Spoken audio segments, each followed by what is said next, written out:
C'è una grande differenza tra un vincente e un campione. Uno non è la conseguenza dell'altro. Sono due figure apparentemente simili e collegate, ma invece hanno davvero poco da condividere. Un vincente pensa alla singola sfida. Un campione pensa a come essere un vero campione in ogni parte della sua vita. Un vincente pensa solo a vincere, il suo focus è tutto lì, non pensa ad altro. Un campione pensa a come portare a casa la vittoria, essendo un esempio per chi lo guarda. Un vincente pensa che si può mollare ogni tanto. Sì, si può mollare perché si sente già arrivato, gongola un po' sulla sua vittoria. Un campione pensa di impegnarsi a migliorare ogni singolo giorno, perché ha fame, perché vuole essere il migliore, non gli basta vincere. Muhammad Ali dice che ha odiato ogni singolo minuto di allenamento che ha fatto, ma si è detto che non avrebbe mai smesso, non avrebbe mai mollato e avrebbe sofferto fino all'ultimo secondo, avrebbe sofferto in quel momento lì per essere poi un campione per tutto il resto della sua vita. Un campione pensa a vivere la vita da campione, non pensa solo alla singola situazione. Un campione è grato, è altamente grato della vita che sta vivendo. Sfrutta tutte le occasioni per migliorare, sfrutta ogni momento per crescere. Nella sofferenza lui trova la forza per reagire, trova il modo per migliorarsi, perché sa che quelle difficoltà fanno parte del processo. Fa parte del processo, fa tutto parte del processo per farlo diventare un uomo migliore, per farlo diventare un figlio migliore, un padre migliore, un compagno migliore, un marito migliore, un amico migliore.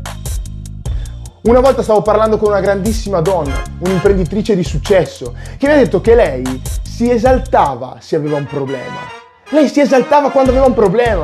Quando aveva un nuovo problema, lei era contenta. Perché? Perché trovava gusto nel risolverlo. Si esaltava quando qualcosa non andava perché doveva fare di tutto, doveva trovare la soluzione in qualsiasi modo, ad ogni costo, per farla andare. Lei trovava noiosa la sua vita quando era piatta, perché le sembrava di perdere tempo. Lei voleva una vita pronta a darle insegnamenti, voleva una vita complicata che le permettesse di misurare le sue capacità. Ecco, questa è la mentalità di chi ha messo già in conto che nella vita ci sono le sfide e continueranno ad esserci, ci sono le avversità e continueranno ad esserci, ma lei sfrutta queste avversità, queste sfide, questi problemi per migliorare, per crescere e per accrescere anche la fiducia che c'è in se stessa, perché vuole far capire a se stessa che lei è una campionessa e lei non ha bisogno di lamentarsi, lei ha solo bisogno delle sfide per crescere e migliorare. Stai vivendo una vita di lamento, stai continuando a fare dei piagnistei e speri che un giorno, a causa di qualche strano fatto, tutto si possa risolvere. Non sai neanche tu come, ma pensi che tutto si possa risolvere. E posso dirti una cosa, tra l'altro non sei neanche tanto convinto di quello che ti stai dicendo, perché neanche tu ci credi, neanche tu pensi che si possa risolvere così a caso da un momento all'altro. Ti stai solo raccontando la storiella per convincerti che non devi muovere il tuo culo da dove sei. Non devi muovere il tuo culo da dove sei. Hai molte più agevolazioni nel stare lì seduto, tranquillo, stai meglio così. Pensa che stai vivendo una vita di agevolazioni, tante più agevolazioni rispetto a delle persone che stanno sognando la vita che tu hai. Sognano ogni santo giorno la vita che tu hai e invece di essere grato e ringraziare Dio ogni giorno e far di tutto per lottare, per migliorare la tua vita, sei lì che ti prendi in giro, sei lì che te la prendi con la sfortuna, sei lì che dici che tutto va male, che non va bene niente, perché non hai la vita che vorresti, perché non hai la vita che vuoi, non hai la vita che meriti. Bene, pensi che non sia questa la vita che meriti? Allora devi fare solo una cosa: se non pensi di meritarla, costruiscila con le tue mani. Prendi una decisione che cambi il tuo mondo, rimboccati le maniche e mettiti in gioco, mettiti la corazza e preparati mentalmente ad andare incontro a tutti gli ostacoli che ci saranno, perché tanto già lo sai, non raccontarti cazzate, lo sai, gli ostacoli ci sono. È inutile che continui a raccontarti che tu vuoi o saresti voluto diventare un calciatore, un cantante, un imprenditore. Smettila di dirti cazzate, smettila, perché tu non vuoi essere come loro. Tu vuoi il loro stile di vita, che è ben diverso. Tu vuoi le macchine, tu vuoi la fama, tu vuoi le case, tu vuoi i soldi, ma non vuoi prenderti tutte le difficoltà che queste persone hanno attraversato. Non vuoi prenderti le numerose avversità, non vuoi prenderti tutti i sacrifici, le delusioni, le lacrime. Non vuoi arrivare al tuo obiettivo qualsiasi cosa succeda. Tu vuoi prenderti solo la parte bella del percorso, vuoi prenderti solo la facciata del percorso. Grazie, facile così.